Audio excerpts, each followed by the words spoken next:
Good morning everyone. Current affairs की series में 30th of January पे हम पहुंच चुके हैं और यहाँ पर 10 नए टॉपिक्स हम डिस्कस करने वाले हैं। This is brief introduction about me. My name is Prince Luthra, all India rank 577 from UPSC CSC 2014 batch. और आपका कोई भी डाउट होता है तो आप यहाँ पे @prince_लूथरा पे मुझे टेलीग्राम करके पूछ सकते हैं कंसर्निंग प्रीलिम्स, मेंस और इवन इंटरव्यू। आज के 10 नए टॉपिक्स देख लेते हैं। तो हम एनएसजी के बारे में डिस्कशन करने वाले हैं, पीएमएसबीवाई के बारे में डिस्कशन करने वाले हैं, पीएमएसवाईएम अनदर स्कीम इसके बारे में देखेंगे, ब्रू रिफ्यूजी के बारे में जानेंगे, जनधन योजना के बारे में भी एक क्वेश्चन है, आशा वर्कर्स को लेकर एक क्वेश्चन बनाया गया है।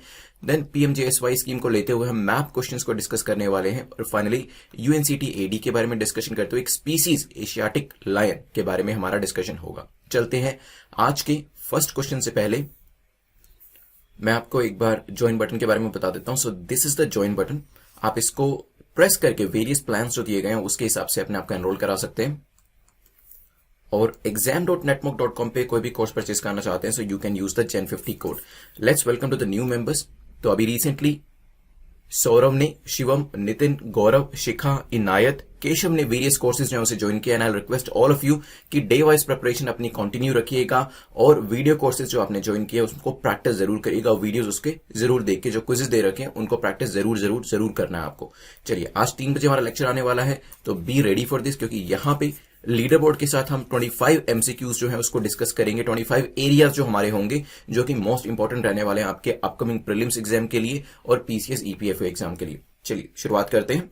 सो if they say it's impossible for them not for you. So देखिए, during your journey you will find many people, आपको काफी सारे लोग मिलेंगे जो आपको कहेंगे सिविल सर्विस एग्जाम क्रैक करना इम्पॉसिबल है, हमारी फैमिली में पहले किसी ने नहीं किया है, so how can you think कि आप कर सकते हैं, हमारी जान पहचान में भी कोई ऐसा नहीं है जिसने इसे किया हो, तो आपको कैसा लगता है कि आप इसे कर सकते हैं। But when ever somebody says that this exam or cracking this exam is impossible, then it is impossible for them, not for you.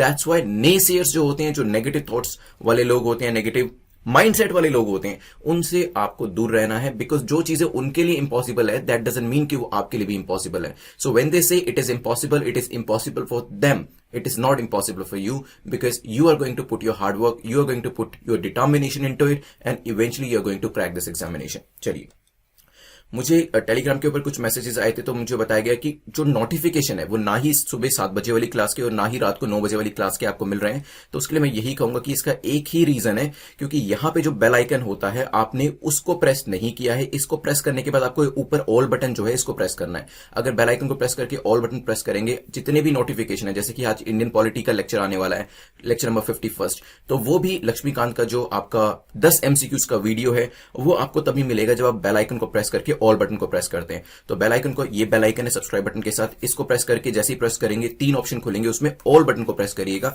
So that you could get all the notifications. चलिए, इस video के अंदर 6 की cut off रखी गई है तो 6 MCQs को कम से कम करेक्ट करने की कोशिश करिएगा। चलते हैं आज के पहले क्वेश्चन के ऊपर। The first question talks about NSG, nuclear supply group. अभी न्यूज में थे, इसको लेकर क्वेश्चन पूछा है, to get the membership of NSG interested countries should be the member of 1968 treaty on the non-proliferation of nuclear weapons। तो NSG की membership के लिए इस पर्टिकुलर ट्रीटी का मेंबर होना जरूरी है। हो सकता है, वैसे आपको यहां पे करेक्ट बताना है तो देख लीजिएगा, इसको सर्कल में जरूर डालिएगा। Until and unless all the members do not agree with the decision, NSG is not liable to accept the invitation of any country to join NSG। तो जब भी नए मेंबर्स को एनएसजी ज्वाइन करना होता है तो उसके लिए सभी मेंबर्स का अग्रीमेंट जो है उसकी जरूरत पड़ती है। थर्ड स्टेटमेंट देख लेते हैं। India has got the membership of NSG in 2019। 2019 में हमें मेंबरशिप इसकी मिल चुकी है। सोचिए इसके बारे में, फिर करते हैं एक डिस्कशन। चलिए डिस्कस करते हैं। सो न्यूक्लियर सप्लाई ग्रुप अभी न्यूज में था। हमारे फॉरेन मिनिस्टर ने एक ऑफिशियल स्टेटमेंट दी है कि चाइना जो है वो हमें इस ग्रुप को ज्वाइन करने से रोक रहा है। इसी वजह से ये क्वेश्चन जो था बनाया गया, क्योंकि ऑफिशियल स्टेटमेंट एक मिनिस्टर के द्वारा दी गई है तो एग्जाम के लिए काफी इंपॉर्टेंट हो जाता है। सो इंडिया जो है इसको मेंबरशिप नहीं दी गई है। रादर 2016 में हमने इसकी मेंबरशिप के लिए अप्लाई किया था, लेकिन कलेक्टिवली जो एनएसजी मेंबर्स थे उन्होंने हमें इस पर्टिकुलर ऑर्गेनाइजेशन को, ग्रुपिंग को ज्वाइन करने से मना कर दिया, डिनाई कर दिया। मेन रीजन इसका दिया जाता है कि 1968 की जो ट्रीटी है वो हमने इसमें साइन नहीं करी है। दैट्स वाई ये जो पर्टिकुलर मेंबरशिप है हमें देने से मना किया गया है। एट द सेम टाइम इसके अंदर ये भी आपको पता चल गया कि कलेक्टिव डिसीजन होता है, उसके बाद ही नए मेंबर को एंट्री दी जाती है। तो दोनों स्टेटमेंट्स ठीक होने की वजह से आंसर आपका ए हो गया। न्यूक्लियर सप्लाई ग्रुप 2016 में काफी न्यूज में था जब ये न्यूज आई थी कि इसमें हमारी जो मेंबरशिप है उसे डिनाई कर दिया गया है, लेकिन क्योंकि 2021 में दोबारा से एक ऑफिशियल स्टेटमेंट दी गई है तो अपकमिंग प्रीलिम्स एग्जाम के अंदर ये क्वेश्चन पूछा जा सकता है। देखिए मेंबर के नाम भी पूछे जा सकते हैं, कौन कौन से मेंबर्स हैं। कल मैंने आपको इसके अंदर बताया था कि 48 मेंबर्स का ये ग्रुप है, दे आर टोटल 48 कंट्रीज, और इसका मकसद क्या है वो भी मैंने आपको कल रात को 9 बजे वाले वीडियो में बताया था। चलते हैं नेक्स्ट क्वेश्चन के ऊपर, which is question number second. Question number second बात करता है Which of the following statement is or are correct about PMSBY प्रधानमंत्री सुरक्षा बीमा योजना। इसको लेकर 3 स्टेटमेंट और आपको क्या बताना है, आपको बताना है करेक्ट स्टेटमेंट कौन सी है, कौन सी स्टेटमेंट यहां पर सही है। देखिए कई बार कैसा होगा कि जो इंग्लिश मीडियम वाले बच्चे हैं उसमें इंग्लिश में लैंग्वेज ऐसे दे रखी होगी जो कि समझ में नहीं आएगी। सिमिलरली हिंदी मीडियम के अंदर भी ऐसा हो सकता है कि एग्जाम के अंदर लैंग्वेज इस तरीके से लिखी गई हो कि वो अच्छे से समझ में आए। So what you are suppose to do, आपको क्या करना है, आपको दोनों जो वर्जन है एक दूसरे के वो भी देख लेने हैं। हर क्वेश्चन के अंदर नहीं, क्योंकि इतना टाइम ही नहीं होगा आपके पास। 100 में से कोई एक आधा क्वेश्चन ऐसा जरूर होगा जिसकी लैंग्वेज या तो हिंदी में प्रॉब्लम होगी या इंग्लिश में प्रॉब्लम होगी। तो 100 में से ऐसे 1-2 क्वेश्चन होते हैं, तो वहां पर दूसरा वर्जन जरूर पढ़ लीजिएगा ताकि आपको क्लैरिटी आ जाए, क्योंकि क्लैरिटी होगी, क्वेश्चन समझ में आएगा, तभी आप उसका आंसर कर पाएंगे। पीएमएसबीवाई को लेकर पहली स्टेटमेंट कहती है it offers a life cover of 2 lakh for 1 year for all it's account holders. तो यहां पे क्या दिया गया है, यहां पे कह रखा है कि 2 लाख का कवर इसके अंदर दिया जाने वाला है। हो सकता है this scheme can be availed by any individual जो कि 18 से 50 साल की आयु के हैं। If any individual has multiple bank accounts of one or different banks then he or she will be eligible to join the scheme through one bank account only. तो अगर मल्टीपल बैंक अकाउंट है भी सही किसी individual के पास तो एक ही bank account से आप इस स्कीम को ज्वाइन कर सकते हैं, प्रधानमंत्री सुरक्षा बीमा योजना। सोचिए इसके बारे में, प्रेसिडेंट ऑफ इंडिया ने अभी एक स्पीच दी थी। आप जानते हैं बीटिंग रिट्रीट के टाइम पर भी हमारे जो प्रेसिडेंट थे वो काफी न्यूज में थे, उनकी स्पीच दी गई थी, उनके द्वारा स्पीच दी गई थी। लेकिन वैसे भी प्रेसिडेंट जो है टाइम टू टाइम स्पीचेस देते रहते हैं, और उनके द्वारा दी गई स्पीच, देखिए प्राइम मिनिस्टर मन की बात करते हैं, president, vice president, even vice president भी काफी स्पीचेस देते हैं। तो वो जो चीजें के बारे में बात करते हैं ना, वो आपके एग्जाम के लिए काफी ज्यादा इंपॉर्टेंट हो जाता है, प्रीलिम्स मेंस दोनों के लिए। तो ये चीजें ध्यान में रखकर ही आप एग्जाम की तैयारी किया करिए।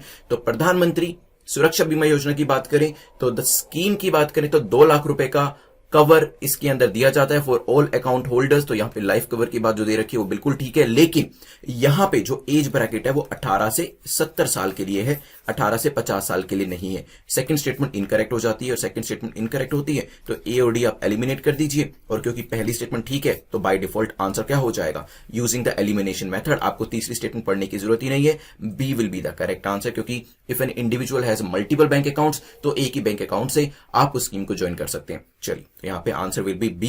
एक बार देख लीजिए, प्रधानमंत्री Suraksha Bima Yojana accident insurance worth 2 lakh at just ₹12 per annum. आपको याद होगा कुछ साल पहले जब इन स्कीम्स को लॉन्च किया गया था तो बैंक्स के अंदर कहा गया था कि ठीक है आपके बैंक अकाउंट से ही ये जो 12 रुपए की रकम है उसे डिडक्ट कर लिया जाएगा।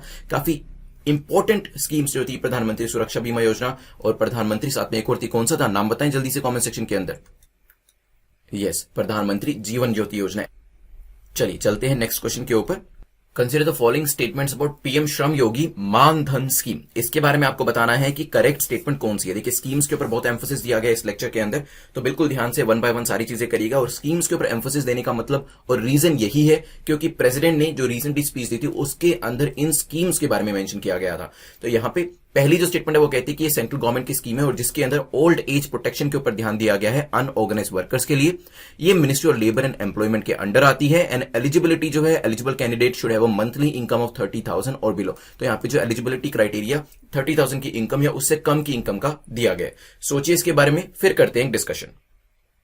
चलिए तो यहां पे जो प्राइम मिनिस्टर श्रम योगी मान धन स्कीम है ये बेसिकली ओल्ड एज प्रोटेक्शन के लिए, खासतौर पे अनऑर्गेनाइज वर्कर्स के लिए, क्योंकि आप जानते हैं कि ऑर्गेनाइज सेक्टर जो होता है वहां पर तो आपकी सैलरी में से जो एनपीएस है वो कटता रहता है और लास्ट में जाके आपको पेंशन जो है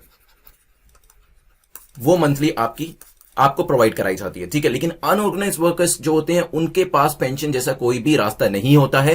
तभी उनको ध्यान में रखकर कि ओल्ड एज पोजीशन में जब वो काम नहीं कर पाएंगे, कोई लोग रिक्शा चलाते हैं, कोई लोग दूसरा काम करते हैं, कोई लोग दर्जी हैं, दर्जी का काम करते हैं, अलग अलग लोग अलग अलग अनऑर्गेनाइज सेक्टर में काम करते हैं। और अनऑर्गेनाइज सेक्टर बहुत ज्यादा एम्प्लॉयमेंट जो है वो प्रोवाइड करता है, लेकिन वहां पर भी अगर पेंशन का प्रावधान नहीं है तो ऑफकोर्स ओल्ड एज में जाकर उनके पास पैसा नहीं होगा और तब प्रॉब्लम हो सकती है। दैट्स वाई उस चीज को ध्यान में रखते हुए काफी सोच विचार करके ये सेंट्रल सेक्टर स्कीम को शुरू किया गया था। सो दिस फर्स्ट स्टेटमेंट हमारी जो है वो करेक्ट हो जाती है, ministry of labour and employment के अंदर आती है, ये बात भी ठीक है। लेकिन यहां पे 30,000 इनकम होगी, 30,000 इनकम तो वैसे भी काफी ज्यादा मानी जाती है अगर हम इंडियन स्टैंडर्ड से देखें क्योंकि यहां पर इंडिविजुअल जो है खुद ही अपने बारे में सोच सकता है कि कितनी उसको ओल्ड एज टाइम के लिए सेविंग करनी है। लेकिन यहां पे जो कंडीशन रखी गई है वो है कि 15,000 की इनकम या इससे कम जो होती है वहां पर आप सेविंग जो है कर सकते हैं, और इस स्कीम के अंदर आपको जो लाभ है वो मिल सकता है, आप एलिजिबल हैं इस स्कीम के लिए। ध्यान रखिएगा, प्रधानमंत्री श्रम योगी मानधन योजना। तो जब भी आप अपने आसपास लोगों को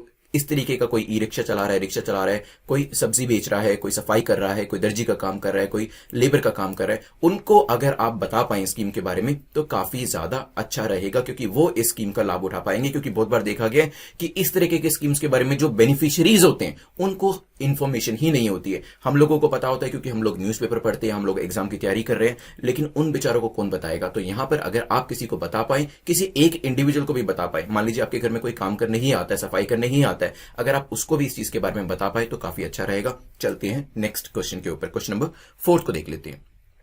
क्वेश्चन नंबर 4 जो है ब्रू रिफ्यूजी को लेकर है। पूछा कि ब्रू रिफ्यूजी को लेकर बताएं कौन सी स्टेटमेंट आपकी करेक्ट है, कौन सा कथन आपका सही है। पहली स्टेटमेंट कहती है the Brus also refer to as Riangs are spread across the states of Tripura, Assam, Manipur and Uttarakhand. तो कौन कौन से स्टेट में फैले हुए हैं, कौन कौन से स्टेट में उनका स्प्रेड है, ये बता रखा है। त्रिपुरा से लेके असम, मणिपुर से लेके उत्तराखंड तक वो मिल जाते हैं। In Tripura they are recognised as PVTG, उनको पर्टिकुलरली वल्नरेबल ट्राइबल ग्रुप की कैटेगरी के अंदर रखा गया है। In Mizoram they have been targeted by the groups that do not consider them indigenous to the states. Mizoram के अंदर उनको टारगेट किया जाता है क्योंकि ऐसा माना जाता है कि वो इंडिजिनस नहीं है, मतलब उस स्टेट में रहने वाले एक्चुअल लोगों में से नहीं आते। तो प्रोबेबली जो इंडिजिनस लोग हैं वो उनको टारगेट करते हैं। सोचिए इसके बारे में, फिर करते हैं डिस्कशन। चलिए देखिए, पूरा जो लेक्चर बनाया है वो प्रेसिडेंट की स्पीच के ऊपर बेस करके ही बनाया गया है। उन्होंने जिस जिस मुद्दों के ऊपर आवाज उठाई उन्हीं मुद्दों के ऊपर क्वेश्चंस जो है वो बनाए गए हैं। एट द सेम टाइम अब बजट सेशन भी हमारा आ रहा है, तो बजट के ऊपर भी काफी सारे क्वेश्चंस, हमारी एक सीरीज जो है बजट सीरीज वो रहने वाले हैं जिसमें बजट को कवर किया जाएगा। यहां पर ब्रूस के बारे में बात करें तो यस, त्रिपुरा से लेके असम, मणिपुर में जिनको रियांग्स भी कहा जाता है, दे आर स्प्रेड, उनका स्प्रेड जो है वो देखा जा सकता है। इवन मिजोरम के अंदर भी मिलते हैं, बट यहाँ पे उत्तराखंड जो है वो इनकरेक्ट हो जाता है। ध्यान रखिएगा, फर्स्ट स्टेटमेंट हमारी इनकरेक्ट है। In Tripura they are recognise as PVTG, तो ये स्टेटमेंट ठीक है, त्रिपुरा के अंदर उन्हें पीवीटीजी के तौर पे रिकॉग्नाइज किया गया है। क्योंकि मैं वैसे पहले भी पूछ चुका हूं, दोबारा पूछूंगा, क्योंकि नए नए स्टूडेंट्स ये कहते हैं कि सर आप जो भी चीजें पहले बता चुके हैं वो दोबारा भी पूछें और दोबारा भी बताएं, क्योंकि नए स्टूडेंट्स को नहीं पता होता। और बात भी बिल्कुल लॉजिकल है। पीवीटीजी मुझे बताइएगा कॉमेंट सेक्शन के अंदर, और इस चीज को जरूर बताइएगा। लाइव देख रहे हैं तो लाइव बताइएगा, अदरवाइज नीचे कमेंट सेक्शन में जरूर बताइएगा कि सबसे ज्यादा पर्टिकुलरली वल्नरेबल ट्राइबल ग्रुप कौन से स्टेट के अंदर, कौन से राज्य के अंदर पाए जाते हैं। तो यहाँ पे सेकंड स्टेटमेंट मैंने आपको बता दी, this is correct. At the same time इसी चीज को लेकर न्यूज थी कुछ दिन पहले, और यहाँ पे प्रेसिडेंट ने भी इस चीज का जिक्र किया कि मिजोरम के अंदर उनको टारगेट किया जा रहा है कि they are not considered as indigenous to the state. तो यहाँ पे स्थायी निवासी उनको नहीं माना जाता, इसी वजह से उनको टारगेट किया जा रहा है। तो ध्यान रखिएगा, आंसर आपका क्या हो जाएगा, D will be the correct answer. चलिए नेक्स्ट क्वेश्चन पे चलते हैं, which is question number 5। Question number 5 को देख लेते हैं। प्रधानमंत्री जनधन योजना को लेकर क्वेश्चन है, पीएमजेडीवाई को लेकर पूछा कि बताएं कौन सी स्टेटमेंट आपकी करेक्ट है, कौन सा कथन आपका सही है। प्रधानमंत्री जनधन योजना को लेकर पहली जो स्टेटमेंट है कहती है the scheme covers both the urban as well as the rural areas and provided an indigenous debit card that is RuPay card to each of its account holders. तो यहाँ पे डेबिट कार्ड को प्रोवाइड करने की facility रखी गई है, साथ में ही यहाँ पे अर्बन रूरल दोनों एरियाज को कवर करने की बात करी गई है। मिनिमम बैलेंस जो है इसके अंदर 500 रुपए का बताया है।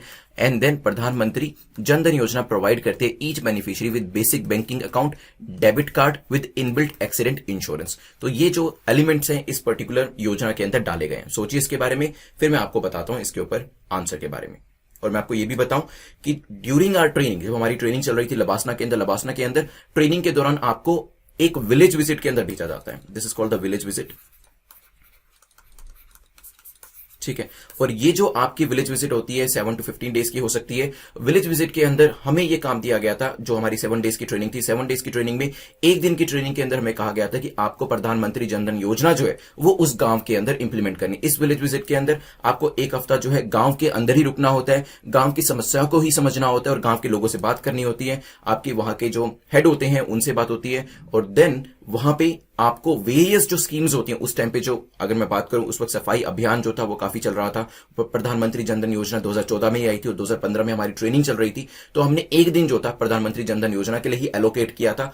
उस दिन हमने जो आसपास के जो बैंक मैनेजर्स थे उनको बुलाया, उनको एक ब्रीफिंग दी और कहा कि यहां इस बैंक के अंदर जितने भी अनबैंक्ड लोग हैं, जितने भी लोगों के खाते नहीं है, जितने भी लोगों के बैंक अकाउंट नहीं है, उनको आपको खोलना है, उनको आपको ओपन करना है। हमने फिर गांव के लोगों को भी प्रेरित करके, मोटिवेट करके वहां तक बुलाया और फिर बैंक मैनेजर्स और बैंक के जो नुमाइंदे थे, जो लोग थे वहां पे, एम्प्लॉइज थे, वो तो बैठे ही हुए थे और वो सबके अकाउंट वन बाय वन उन्होंने खोलना शुरू किए। तो इस तरीके की काफी प्रैक्टिकल ट्रेनिंग आपकी लबासना के अंदर होने वाली है। और विलेज विजिट जो था, it is one of the best experience. जब आप जाएंगे आपको ये चीज समझ में आएगी कि ये आपका बहुत ही अच्छा एक्सपीरियंस होने वाला है। देखिए काफी सारे एलिमेंट्स होते हैं ट्रेनिंग के, उसमें से जैसे कि आपको ट्रैकिंग भी कराई जाती है, आपकी विलेज विजिट भी रहती है, तो काफी अच्छे अच्छे अटैचमेंट्स जो हैं वो आपके सामने आने वाले हैं once you crack this examination and sit in that institute. चलिए तो चलते हैं, यहाँ पे आंसर आपका क्या होगा देखते हैं।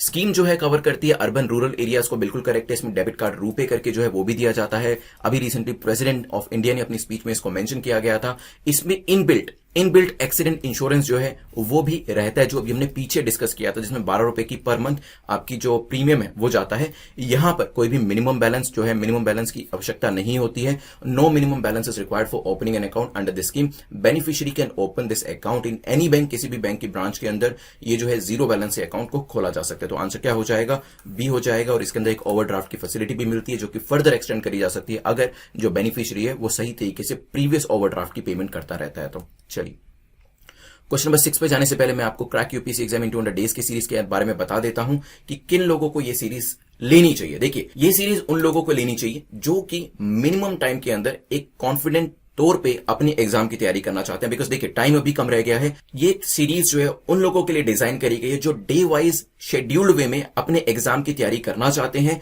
और अननेसेसरी चीजें पढ़ना अभी अफोर्ड नहीं कर सकते। आप जानते हैं कि सिर्फ 150 डेज रह गए एंड इवन इन 150 डेज ये 200 डेज की जो सीरीज है उसे कवर किया जा सकता है, क्योंकि एवरीडे बेसिस पे 3 से 4 घंटे का जो मटेरियल है, जिसके अंदर वीडियोस आपके होते हैं, इसके जो पीडीएफ्स होती है, इसके अंदर माइंड मैप्स होते हैं और क्विजेस होते हैं, उसको कवर किया जा सकता है। मेन फोकस इसके अंदर वीडियोस के अंदर दिया गया है और साथ में ही इसके अंदर कोशिश करी गई है कि आपको अननेसेसरी चीजें ना पढ़नी पड़े, ताकि उतनी ही चीज आप पढ़ें जो कि आपके एग्जाम के लिए रेलेवेंट है। क्योंकि अब हमारे पास टाइम उतना रह ही नहीं गया कि हम अननेसेसरी यूजलेस चीजें हैं उनके ऊपर ध्यान दें, क्योंकि अगर आप अननेसेसरी चीजें पढ़ने लग जाएंगे तो फिर जो रेलेवेंट चीजें उनके लिए टाइम नहीं बचेगा। उन सब चीजों को ध्यान में रख के क्रैक यूपीएससी इन 200 डेज की सीरीज को बनाया गया है ताकि मिनिमम पॉसिबल टाइम में आप एक कॉन्फिडेंस जो है वो डेवलप कर सके कि yes you can crack this examination. तो यहां पे आपकी स्पेक्ट्रम को कवर किया जा रहा है, यहां पे आपकी लक्ष्मीकांत को कवर किया जा रहा है, यहां पे आपकी art and culture CCRT NCERT को कवर किया जा रहा है, यहां पे आपकी इकोनॉमिक्स को कवर किया जा रहा है, यहां पे आपकी ज्योग्राफी को कवर किया जा रहा है, यहां पर आपको मैराथन सेशंस दिए जा रहे हैं, यहां पे आपको मॉक टेस्ट दिए जा रहे हैं, यहां पे आपको राइटिंग असाइनमेंट्स दिए जा रहे हैं।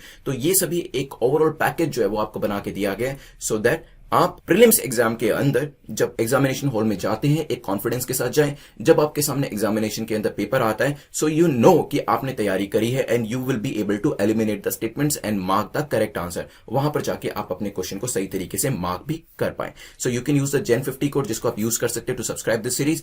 एंड अगर आप 2021 के लिए तैयारी नहीं कर रहे हैं, 2022 के लिए तैयारी कर रहे हैं, तो आप मिशन यूपीएससी 2022 को सब्सक्राइब कर सकते हैं। This is the 500 days assignment course जिसमें आपको डे वाइज 500 दिन तक असाइनमेंट्स जो है वो दिए जाते हैं, प्रीलिम्स के लिए भी मेंस के लिए भी, ताकि 2022 तक आते आते आपकी तैयारी इतनी स्ट्रांग हो जाए कि जब एग्जाम आपके पास आए तो आपको ऐसा ना लगे कि अरे पता नहीं ये मेरा एग्जाम होगा कि नहीं होगा, क्योंकि 99% स्टूडेंट्स को ऐसा ही लगता है, they are not so sure about it. तो मिशन यूपीएससी 2022 इसी चीज को ध्यान में रख के बनाया गया कि जब तक एग्जामिनेशन जो है 2022 का प्रीलिम्स का आपके सामने आता है, you should have that confidence कि यस ये एग्जाम की मैंने पिछले 1.5 साल से तैयारी करी है और अब ये एग्जाम मेरे सामने आया है, so I can easily crack this examination. मैं इस एग्जाम को क्रैक कर सकता हूं। तो आपके अंदर एक कॉन्फिडेंस होना चाहिए कि that yes I can crack this examination. चलिए तो इनको सब्सक्राइब करने के लिए आप exam.netmock.com पे जा सकते हैं और जेन 50 कोड को यूज कर सकते हैं। This is the website.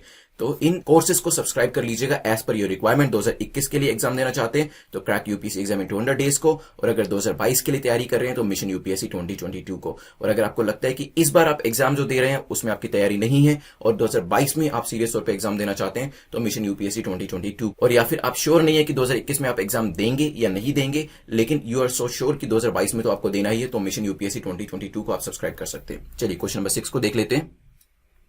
Question number 6 पूछता है which of the following state या states have completed urban local body reforms to eligible for financial assistance. तो यहां पे 3 स्टेट्स के नाम आपको दिए। मैंने आपको बताया है कि फाइनेंशियल असिस्टेंस सेंट्रल गवर्नमेंट देती है स्टेट गवर्नमेंट को, और मैंने आपको 4 क्राइटेरिया भी बताए थे। अब दोबारा नहीं बताऊंगा क्योंकि वो कल ही हमने डिस्कस किए। 4 क्राइटेरिया मैंने आपसे पूछे थे, तो उसके अंदर अर्बन लोकल बॉडी रिफॉर्म्स भी वन ऑफ द क्राइटेरिया था। और अगर यहां पे 3 क्राइटेरिया 4 में से कंप्लीट कर दिए जाते तो एडिशनल ग्रांट जो है आपको मिल जाता है सरकार की तरफ से, सेंट्रल गवर्नमेंट की तरफ से। और मैंने आपको यह भी बताया था कि रिसेंटली मध्य प्रदेश और राजस्थान इन दोनों को ये जो एडिशनल ग्रांट था वो दिया गया था। राजस्थान तो 5th स्टेट बन गया था अपने आप में। आपको बताना है कि इन तीनों स्टेट में से किस किस को ये एडिशनल ग्रांट जो है उसके लिए अनुमति दे दी गई है। क्या मणिपुर को मिली है? What about Telangana? What about Nagaland? सोचिए इसके बारे में, फिर करते हैं एक डिस्कशन।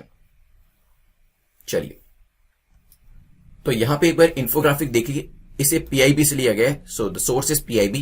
तो यहां पे दे रखा था, जहां पे ये पीआईबी के अंदर न्यूज थी कि Rajasthan has become the 5th state. तो पहले आंध्र प्रदेश को एडिशनल जो ग्रांट है वो अलाउ कर दिया गया है, फिर मध्य प्रदेश को भी दिया गया है, मणिपुर को भी दिया गया है, राजस्थान को भी दिया गया, तेलंगाना को भी दिया गया। ठीक है, तो इन 5 स्टेट्स को ये जो ग्रांट है वो एडिशनल ग्रांट जो है वो अप्रूव करे गए हैं। और यहां पर आप देख सकते हैं कि मणिपुर, तेलंगाना एंड नागालैंड दिया गया है। तो पहले 2 तो आपके करेक्ट हो जाते हैं, लेकिन Nagaland is not the correct answer. D will be the correct answer. चलिए, तो सबसे पहले ये जो ग्रांट्स है किसको मिले थे? सबसे पहले मध्य प्रदेश को मिले थे। रादर मध्य प्रदेश के साथ इवन आंध्र प्रदेश को भी मिले थे। ग्रुप ऑफ स्टेट्स के अंदर दोनों का नाम था, लेकिन मध्य प्रदेश अगर आप देखेंगे ऑनलाइन, मध्य प्रदेश जो है न्यूज ऑन एआईआर जो कि गवर्नमेंट की वेबसाइट है, वो मध्य प्रदेश और आंध्र प्रदेश दोनों का नाम बताती है। और अगर आप दूसरी वेबसाइट देखते हैं तो वहां पर मध्य प्रदेश का नाम सबसे पहले लिया जाता है कि this state has become the first state to receive the additional grant. But यहां पे आपको जो सबसे इंपॉर्टेंट चीज जो ध्यान रखनी है वो ये है कि कौन कौन से स्टेट्स को मिला है। यहां पे ये चीज नहीं पूछी जाएगी कि चौथा स्टेट कौन सा था, 5वां स्टेट कौन सा था, 6ठा स्टेट कौन सा था। यहां पर यह पूछा जाएगा कि पहला स्टेट या पहला ग्रुप ऑफ स्टेट्स कौन सा था, या फिर आपसे यह पूछा जाएगा कि किस किस स्टेट को मिला है, किस किस स्टेट को नहीं मिला है। चलते हैं क्वेश्चन नंबर 7 के ऊपर। क्वेश्चन नंबर 7 जो है यहां पर आपसे नॉट करेक्ट के बारे में पूछ रहा है, तो बिल्कुल ध्यान से आप पढ़िएगा इसको, यहां पर गलती मत करिएगा। जननी सुरक्षा योजना को लेकर पूछा गया कि कौन सी स्टेटमेंट इनकरेक्ट है, तो it is safe motherhood intervention under the national health mission. तो ये एक सेफ मदरहुड इंटरवेंशन है एनएचएम के अंदर। JSY is a 100% centrally sponsored scheme and it integrates cash assistance with delivery and post delivery care। तो 100% पैसा centre के द्वारा दिया जाता है और इसके अंदर कैश असिस्टेंस दिया जाता है और साथ में ही डिलीवरी के साथ और पोस्ट डिलीवरी पैसा दिया जाता है। Under the Janani Suraksha Yojana eligible pregnant women are entitled to cash assistance, but the age cap जो इसके अंदर लगाया गया है वो 50 ईयर्स का लगाया गया है। सोचिए इसके बारे में, फिर करते हैं डिस्कशन। चलिए, जीएसवाई के बारे में देखते हैं। तो yes, it's a safe motherhood intervention जो कि नेशनल हेल्थ मिशन के अंदर आती है और 100% पैसा जो है वो केंद्र सरकार के द्वारा दिया जाता है। तो सेंट्रली स्पॉन्सर्ड स्कीम है, लेकिन 100% सेंट्रली स्पॉन्सर्ड है, जिसमें डिलीवरी के टाइम एंड डिलीवरी के बाद पैसा जो है वो डिसबर्स किया जाता है। लेकिन यहां पर कोई भी ऐसा एज का कैप नहीं लगाया गया है, तो यहां पे थर्ड स्टेटमेंट आपकी इनकरेक्ट हो जाती है। यहां मुझे बताइएगा, मैं आपसे पूछ रहा हूं, कमेंट सेक्शन में बताइएगा, क्या नंबर ऑफ चिल्ड्रन के ऊपर कैप लगाया गया है क्या, कि कितने चिल्ड्रन होंगे तो ये पर्टिकुलर बेनिफिशियरी जो है एलिजिबल होगा, या फिर कितने चिल्ड्रन तक ये जो स्कीम है ये इसका बेनिफिट जो है वो दिया जाएगा। सोचिएगा इसके बारे में। यहां पे आंसर आपको इनकरेक्ट बताना था, तो इनकरेक्ट तो सिर्फ तीसरी स्टेटमेंट है, C will be the correct answer. Now mains के लिए जो डेटा आपको यूज करना है, तो ये लिख सकते हैं कि 2007-8 तक जो डेटा था इंस्टीट्यूशनल डिलीवरी का वो 47% था, लेकिन 2015-16 तक 78.9% तक हो चुका है। तो काफी यहां पे इंक्रीमेंट हमें देखने को मिला है कि सेफ डिलीवरीज अब काफी ज्यादा हो रही है, इंस्टीट्यूशनल डिलीवरीज अभी काफी ज्यादा हो रही है। इस तरीके के फैक्ट्स अपने नोटबुक में नोट डाउन करके रखिए। प्रीलिम्स के एग्जाम में पूछे जाने के चांसेस कम है, पीसीएस के एग्जाम में पूछे जाने के चांसेस ज्यादा हैं, लेकिन इस तरीके की चीजें आप मेंस एग्जाम में जरूर लिखिएगा, उससे एक अच्छा इंपैक्ट पड़ता है। चलते हैं नेक्स्ट क्वेश्चन के ऊपर, which is question number 8। Map related question है। आपको वेस्ट से ईस्ट डायरेक्शन में, मतलब ईस्ट से वेस्ट, ये हो गया नॉर्थ एंड साउथ, वेस्ट से ईस्ट डायरेक्शन में इन 4 गल्फ और बे को लगाना है। तो यहां पे गल्फ ऑफ मैक्सिको दिया है, बे ऑफ बिस्के दिया है, गल्फ ऑफ बोथनिया दिया है, गल्फ ऑफ टोंकिन दिया है। फिर मैं आपको ये मैप के ऊपर दिखाने वाला हूं। पहले आप सोचिए इसके बारे में कि आपको वेस्ट टू ईस्ट इसे लगाना है। चाहे तो वीडियो को पॉज कर सकते हैं, सोचिए क्या आंसर हो सकता है, फिर डिस्कस करते हैं। चलिए, तो यहां पे एक बार आ जाते हैं। मैक्सिको, बिस्के, बोथनिया और टोंकिन के बारे में दे रखा है, तो देखते हैं। मैक्सिको तो यहां आपके मैक्सिको के पास ही होगा, सो दिस इज मैक्सिको। ये आपका बे ऑफ बिस्के है, ऊपर ही गल्फ ऑफ बोथनिया है, एंड यहां पे आएंगे आप तो आपको गल्फ ऑफ टोंकिन भी दिखेगा। तो आपको क्या लगाना था, वेस्ट टू ईस्ट लगाना था। तो पहले नंबर पे मैक्सिको है, देन आपका बिस्के है, देन आपका बोथनिया है, देन आपका टोंकिन है। आसपास की भी देख लीजिएगा, जैसे बे ऑफ बंगाल यहां दिख रहा है, gulf of Aden, Persian gulf, ये एरिया तो हमने काफी अच्छे से कवर किया है। आते हैं अपने क्वेश्चन के ऊपर वापस। तो मैक्सिको नंबर 1 पे था, बिस्के नंबर 2 पे था, फिर बोथनिया था और फिर टोंकिन था। तो ऑलरेडी ये लाइन में ही, सीक्वेंस में ही दिए, तो आंसर क्या हो जाएगा, D will be the correct answer. चलिए, चलते हैं आज के 9th क्वेश्चन के ऊपर। 9th क्वेश्चन जो है United Nation convention on trade and development को लेकर है। पूछा गया UNCTAD को लेकर बताएं आपकी करेक्ट स्टेटमेंट कौन सी है, कौन सा कथन आपका सही है। तो यहां पे पहली जो स्टेटमेंट है वो कहती है UNCTAD is a permanent body of the United Nation. तो यूएन की एक परमानेंट बॉडी है, हो सकता है परमानेंट हो सकता है ना हो। It deals with trade issues, investment and other matters concerning development. तो किस किस से डील करती है? ट्रेड इशू से, इन्वेस्टमेंट से और अदर मैटर से हो सकता है। Ease of doing business is release by UNCTAD. तो United Nation convention on trade and development जो है वो ईज ऑफ डूइंग बिजनेस के बारे में भी रिपोर्ट को जारी करती है। सोचिए इसके बारे में, फिर करते हैं एक डिस्कशन। रिसेंटली यूएनसीटीएडी ने एक global investor trend monitor report जो है उसको निकाला है, इसी वजह से इसके ऊपर एक क्वेश्चन जो है बनाया गया। तो कौन सी रिपोर्ट है? Global investor trend monitor report. ठीक है, सोचिए क्या आंसर होगा, फिर करते हैं एक डिस्कशन। चलिए, तो UNCTAD United Nation convention on trade and development के बारे में तो नाम में ही ट्रेड और डेवलपमेंट आ रहा है, तो यहां पे डील्स विद ट्रेड इशू, ये तो है ही। आपको सोचना ये था क्या इन्वेस्टमेंट से भी डील करती है? तो यस, इन्वेस्टमेंट से भी डील करती है। अदर मैटर्स तो वैसे भी एक जेनरिक टर्म हो जाती है, तो करेक्ट होगा ही। तो सेकंड स्टेटमेंट आपकी करेक्ट हो जाती है। अगर बात करी जाए पहली स्टेटमेंट की, तो यस, यूएनसीटीएडी एक परमानेंट बॉडी है और इसके नाम के आगे ही यूएन लगा है, मतलब यूनाइटेड नेशन की बॉडी है, नाम में भी लिखा था यूनाइटेड नेशन। तो यस, पहली स्टेटमेंट आपकी करेक्ट हो जाती है। बट यहां पे global investor trend monitoring report इसके द्वारा निकाली जाती है। ईज ऑफ डूइंग बिजनेस, अब तो काफी इजी हो गया, हमने बहुत बार डिस्कस किया है। Ease of doing business report किसके द्वारा निकाली जाती है? बताएं मुझे जल्दी से। Yes, it is released by World Bank. ठीक है, तो तीसरी स्टेटमेंट इनकरेक्ट होने की वजह से आंसर क्या हो जाता है? B will be the correct answer. Question number 10 को देख लेते हैं। एशियाटिक लायन के आईयूसीएन स्टेटस को लेकर पूछा गया और आप जानते हैं कि एक या दो क्वेश्चन आपके यूपीएससी एग्जाम के अंदर स्पीसीज के ऊपर आ जा सकते हैं और वहां पे स्पीसीज के बारे में पूछा जा सकता है, खासतौर पे वो स्पीसीज जो कि न्यूज में थी, उनके आईयूसीएन स्टेटस को लेकर भी क्वेश्चन पूछा जा सकता है। यहां पर लायन सफारी जो है उसे शुरू किया गया है गिरनार सेंचुरी के अंदर। इसी वजह से ये न्यूज थी। गिरनार सेंचुरी कहां पे लोकेट करती है ये आप मुझे कमेंट सेक्शन में बताएं। और यहां पे एशियाटिक लायन को देखने के लिए ही ये जो टूरिस्ट हैं वो जाएंगे गिरनार सेंचुरी के अंदर। और लायन सफारीज जो है इसी वजह से ही शुरू करी गई हैं। क्या ये नियर थ्रेटेंड है, वल्नरेबल है, एंडेंजर्ड है या फिर क्रिटिकली एंडेंजर्ड है? That you are suppose to answer. चलिए आंसर करिए इसका, फिर डिस्कस करते हैं इसको। चलिए, तो यहां पे correct answer is C, endangered category के अंदर आते हैं। और टूरिज्म को बढ़ावा देने के लिए ये पर्टिकुलर इनिशिएटिव जो है वो अभी रिसेंटली लिया गया है। गिरनार सेंचुरी के बारे में जरूर बताइएगा। As per IUCN red list मैंने आपको बता दिया, इसको पेंथोरा लियो प्रेसिस्का कहते हैं। एंडेंजर्ड है because of its small population size and area of occupancy. चलिए 10 क्वेश्चन हमारे कंप्लीट होते हैं। अभी 2 मिनट के अंदर हम एक्टिव रिविजन करने वाले हैं, सो बी रेडी। आपको आंसर करना है तो जल्दी से जल्दी आंसर करने की कोशिश करिएगा। फिर मैं आपको प्रीलिम्स, मेंस और इंटरव्यू के जो क्वेश्चंस हैं वो दिखाने वाला हूं। एनएसजी के बारे में मैंने आपको बताया था कि बताइए कितने मेंबर्स इसके अंदर होते हैं। वैसे फैक्चुअल क्वेश्चन है जो मैंने आपसे पूछा है, नेवरदलेस देखते हैं आपको याद है कि नहीं है। ये मैंने आपको बताया था कि 1968 की ट्रीटी साइन करना जरूरी है और सभी मेंबर्स अग्री करते हैं, उसके बाद ही पार्टिसिपेशन दिया जाता है। इंडिया ने 2016 में कोशिश करी थी लेकिन हमें मेंबरशिप डिनाई कर दी गई थी। इंडिया को मेंबरशिप नहीं मिली है और सबसे बड़ा रीजन इसके लिए किसको माना जाता है? That is your prelims question आज का, वो मुझे बताइएगा। यहां पे मेंबर कंट्रीज में आपको दिखा देता हूं।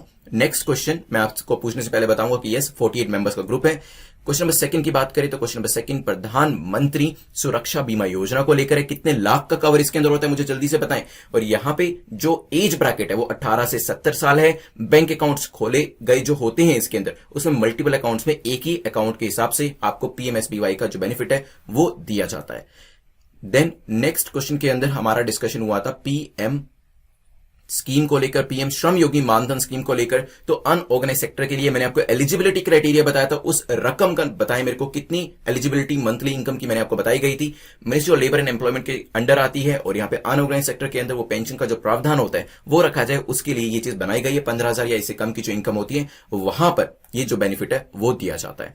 देन हमारा डिस्कशन नेक्स्ट क्वेश्चन नंबर 4 को लेकर हुआ था। क्वेश्चन नंबर 4 में ब्रू रेफ्यूजी जो है, मुझे ये बताएं कि इसे पीवीटीजी कहां माना जाता है। तो यहां पे ब्रू रेफ्यूजी जिनको रियांग्स कहा जाता है, ये कहां पर पीवीटीजी माने जाते हैं, उस पर्टिकुलर स्टेट का नाम मुझे बताएं। अदरवाइज त्रिपुरा, असम, मणिपुर, मिजोरम में पाए जाते हैं और मिजोरम में इनको टारगेट किया जा रहा था, इसी वजह से न्यूज थी और प्रेसिडेंट ने जिक्र किया था। पीवीटीजी माने जाते हैं त्रिपुरा के अंदर। और ये मुझे बताइएगा सबसे ज्यादा पीवीटीजी कहां पर होते हैं, ये आपको कमेंट सेक्शन के अंदर आंसर करना है। प्रधानमंत्री जनधन योजना के बारे में डिस्कशन कर लेते हैं और मैंने आपको यहां पे अपना खुद का एक्सपीरियंस बताया था। हो सकता है जब आप लबास्टो में ट्रेनिंग के लिए जाएं और आपका विलेज विजिट अटैचमेंट हो तो आपको अलग तरीके के काम दिए जाए। हो सकता है 2021 के अंदर कोई और नई स्कीम चल रही हो और वहां पर आपको एक दिन उस स्कीम को इंप्लीमेंट करने के लिए दिया जाए। यहां पर कोई भी मिनिमम बैलेंस नहीं होता है। यहां पे जितने भी आपके अनबैंक्ड लोग हैं उनके अकाउंट खोलने के लिए जो इसके अंदर तवज्जो है वो दी जाती है। डेबिट कार्ड दिया जाता है, इनबिल्ट एक्सीडेंट इंश्योरेंस जो है वो भी इसके अंदर होता है। देन मैं आपसे रिक्वेस्ट करूंगा कि जो लोग 2021 के लिए एग्जाम देने जा रहे हैं तो crack UPSC exam in 200 days की सीरीज को जेन 50 कोड को यूज करते हुए सब्सक्राइब कर लीजिएगा। और 2022 वालों के लिए है कि आप ये पर्टिकुलर मिशन यूपीएससी 2022 को सब्सक्राइब कर सकते हैं। Then urban local body reforms को लेकर मैंने आपको बताया था कि बेनिफिट किस किस को दिए गए, तो जल्दी से मुझे बताएं नागालैंड को क्या बेनिफिट दिया गया, यस और नो, क्या नागालैंड इस कैटेगरी के अंदर है? जल्दी से बताएं मुझे यस और नो। जो स्टेट्स है वो मैंने आपको नाम यहाँ पे पीआईबी से ये एक स्नैपशॉट लेके बताया, आंध्र प्रदेश, मध्य प्रदेश, मणिपुर, राजस्थान एंड तेलंगाना।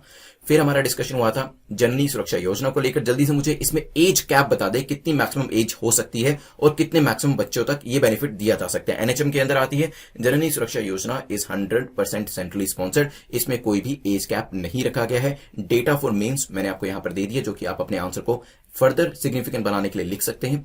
फिर मैंने आपको मैप रिलेटेड क्वेश्चन पूछा था, सबसे वेस्टर्न साइड पे क्या है, इन चारों में से सबसे एक्सट्रीम वेस्टर्न साइड पे क्या है वो मुझे बताएं। मैंने आपको ये मैप देके बताया था। यहां पे आपको नीचे टोंकिन दिख जाएगा, यहां पर आपको ऊपर Gulf of Bothnia, Bay of Biscay, सबसे वेस्ट में गल्फ ऑफ मैक्सिको था।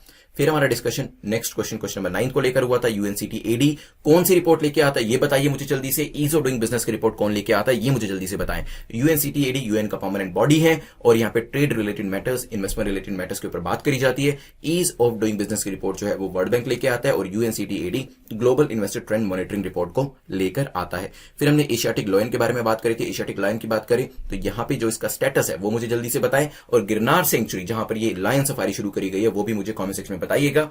Asiatic lion IUCN status endangered में आता है। आपको यह बताना है गिरनार सेंचुरी कहां पर लोकेट करती है कमेंट सेक्शन के अंदर। नेक्स्ट क्वेश्चन का जो आपको आंसर करना है which is the prelim related question, हमारी जो सदस्यता है एनएसजी के अंदर इसको कौन रोक रहा है? तो which country is the country जो कि हमारी एनएसजी मेंबरशिप को रोक रही है? अभी एक ऑफिशियल स्टेटमेंट हमारे फॉरेन मिनिस्टर के द्वारा दी गई है, तभी ये अब एक चीज ऑफिशियल बन चुकी है। आप उस कंट्री का नाम मुझे कमेंट सेक्शन में बताइएगा। अभी हम मेंस का एक क्वेश्चन डिस्कस कर लेते हैं और फिर इंटरव्यू का जो क्वेश्चन होगा वो मैं आपको देने वाला हूं। मेंस का क्वेश्चन देख लेते हैं। तो what are the benefits of prime minister Shram Yogi Maandhan scheme? As a civil servant आप इस स्कीम को कैसे इंप्लीमेंट कराएंगे? How would you implement this scheme? ठीक है, तो 150 वर्ड्स में इसका आंसर ग्रुप के अंदर कर दीजिएगा। और यहां पे इंटरव्यू का जो क्वेश्चन है वो मैं आपसे पूछने वाला हूं। सो देखिए, इंटरव्यू के अंदर जो क्वेश्चन होते हैं ना, प्रीलिम्स और मेंस के कैसे रहते हैं? प्रीलिम्स में कॉन्सेप्ट और फैक्ट्स ये पूछे जाते हैं। प्रीलिम्स में क्या रहता है? कॉन्सेप्ट और फैक्ट। मेंस के अंदर एनालिसिस। ठीक है, इंटरव्यू के अंदर ये दो तो पूछे ही जा सकते हैं, साथ में थोड़ा सा कंट्रोवर्शियल क्वेश्चन जो उस टाइम पे न्यूज में चल रहे होते हैं। क्योंकि देखिए, at the end of the day as a civil servant आपको क्या करना है? आपको इनके बारे में तो नॉलेज होनी चाहिए, लेकिन ग्राउंड लेवल पे चीजें जो है ना वो कंट्रोवर्सी से घिरी हुई होती हैं। अब आप आईपीएस ऑफिसर हैं, आपने देखा कि अभी कल जो है दिल्ली के अंदर ब्लास्ट हुआ, तो वहां के जो सीपी थे उनको एमएचए ने बुलाया कि आप आए और हमारे साथ आके बताएं, हमें इस चीज का आंसर करें कि कैसे ये चीज हो गई। ठीक है, सिमिलरली अगर दंगे होते हैं और अगर क्राउड जो है वो देखा, अभी हमने कुछ दिन पहले जो रैम्पेज हुआ दिल्ली के अंदर, तो इसमें आईपीएस ऑफिसर्स को ही बुलाया जाता है कि आप बताएं, अब आपकी इसके अंदर आप उत्तरदायी बनते हैं, you are the one who is answerable कि ये चीजें कैसे हो गई। ठीक है, तभी मैं आपसे इंटरव्यू के टाइम में ऐसे क्वेश्चन पूछता हूं, क्योंकि वहां पर जो इंटरव्यू बोर्ड होता है वो आपसे इसी तरीके के क्वेश्चन ही पूछेंगे, एक सिचुएशन देके पूछेंगे कि इस तरीके की सिचुएशन हो गई, अब आप क्या करेंगे। क्योंकि देखिए, पढ़ाई करना बुक्स के अंदर जो चीजें होती हैं वो तो हमने पार कर ली, वो तो हमने एग्जाम को पास कर लिया, लेकिन क्या प्रैक्टिकल लाइफ में भी हम उस बुकिश नॉलेज को यूज करके क्या सक्सेसफुल ऑफिसर बन सकते हैं या नहीं बन सकते? ये चीजें आपसे इंटरव्यू में पूछी जाती हैं और आपकी चेक भी करी जाती है कि क्या सिचुएशन देके अगर इस व्यक्ति से पूछा जाए कि ये चीज हो रही है तो क्या ये व्यक्ति सही आंसर दे पाएगा। क्योंकि अगर सही आंसर दे पाएगा तो एक्सपेक्ट किया जाता है कि यस, जब इसकी पोस्टिंग होगी तो वहां पे ये सही काम भी कर पाएगा। तो आप जानते हैं, अभी रिसेंटली कल मैं देख रहा था न्यूज के अंदर बताया गया कि पॉलिटिकल पार्टीज के कुछ मेंबर्स जो हैं वो फार्मर्स लीडर्स को मिलने के लिए जा रहे हैं। तो क्या आपको लगता है, do you think is it appropriate? क्या आपको लगता है कि ये चीज सही है? आपको इसका आंसर करना है। ठीक है, इसके ऊपर भी एक सिविल सर्वेंट थे, उनकी स्टेटमेंट आई थी कि हमने जो ये महापंचायत हो रही है उसके ऊपर हमारी नजरें बनी हुई है, ताकि फ्यूचर में जो कि 26 जनवरी के दिन हमें देखने को मिला वो चीज फ्यूचर के अंदर ना देखने को मिले। तो यहां पे जो डेवलपमेंट्स होती हैं उसके ऊपर आपको बहुत अच्छे से नजर रखनी होती है। अभी नहीं रखनी क्योंकि अभी आपको पढ़ाई करनी है, लेकिन वंस यू आर पोस्टेड तब आपको देखना पड़ेगा कि किस तरीके से पॉलिटिकल कोई चीज कैसे अनफोल्ड हो रही है। तो यहां पे आप इस चीज का मुझे आंसर करिएगा। पॉलिटिकल पार्टीज मेंबर्स जो है वेरियस फार्मर लीडर से मिलने के लिए जा रहे हैं, आपको क्या लगता है, इज इट अप्रोप्रिएट और नॉट? यस और नो, और साथ में जस्टिफिकेशन जो है वो भी आप इसमें दे सकते हैं। और यहां पे जब मैं आपको कहता हूं पॉलिटिकल पार्टीज, इट मींस जो यूजुअली अपोजिशन के मेंबर्स हैं, वो पॉलिटिकल पार्टीज के जो लोग हैं, अपोजिशन के जो लोग हैं, वो फार्मर्स लीडर्स को मिलने के लिए जा रहे हैं। तो ये आपको इस परिप्रेक्ष्य में इस चीज को ध्यान रखते हुए आपको आंसर करना है। और चलते हैं अभी 9 PM वाले लेक्चर के बारे में बता देता हूं। तो सेकंड चैनल जो है आप इसे सब्सक्राइब कर लीजिएगा। रात को 9 बजे जो है इसमें हम लाइव लेक्चर जो है उसको डिस्कस करेंगे। और लास्ट टाइम के जो हमारे विनर हैं रवि पांडे ने करेक्ट आंसर दिया। तो रवि आप मुझे मैसेज करके बता दीजिएगा पीडीएफ आपको किस भाषा में चाहिए। अपने मार्क्स को कॉमेंट सेक्शन में जरूर लिखिएगा, क्योंकि इसी को ही आप आगे इंप्रूव होता हुआ देखेंगे। पीडीएफ आपको कल रात को 10 बजे टेलीग्राम चैनल के ऊपर मिल जाएगी। Thanks for watching this video. I will see you very soon eight 9 PM today itself. Have a nice day.